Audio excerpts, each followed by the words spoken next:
اعوذ باللہ من الشیطان الرجیم بسم اللہ الرحمن الرحیم۔ السلام علیکم ورحمۃ اللہ وبرکاتہ۔ کیا آپ جانتے ہیں نماز کے فرائض کیا ہیں اور کتنا ہیں؟ کیونکہ اگر فرائض پورے نہ ہوں، اگر کوئی بھی فرض نماز میں چھوٹ جائے تو نماز فاسد ہو جاتی ہے۔ لہٰذا احتیاط کے طور پر ہمیں یہ جان لینا ضروری ہے کہ نماز کے فرائض کتنا اور کون سے ہیں۔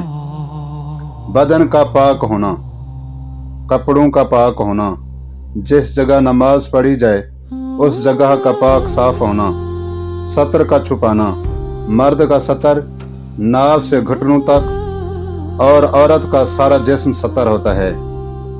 نماز کا وقت ہونا، قبلہ کی طرف منہ کرنا، دل میں نماز کی نیت کرنا، تکبیر تحریمہ کہنا یعنی اللہ اکبر کہہ کر نماز شروع کرنا، قیام یعنی کھڑا ہونا، قرأت یعنی قرآن مجید پڑھنا، رکوع کرنا، دونوں سجدے کرنا، قعدہ آخری میں التحیات پڑھنے کی مقدار بیٹھنا۔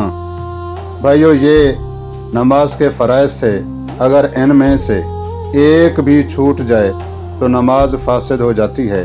لہٰذا احتیاط کے ساتھ ان کو جانیں اور ان کو پورا کرنے کی ہر ممکن کوشش کریں تاکہ آپ کی نماز فاسد نہ ہو۔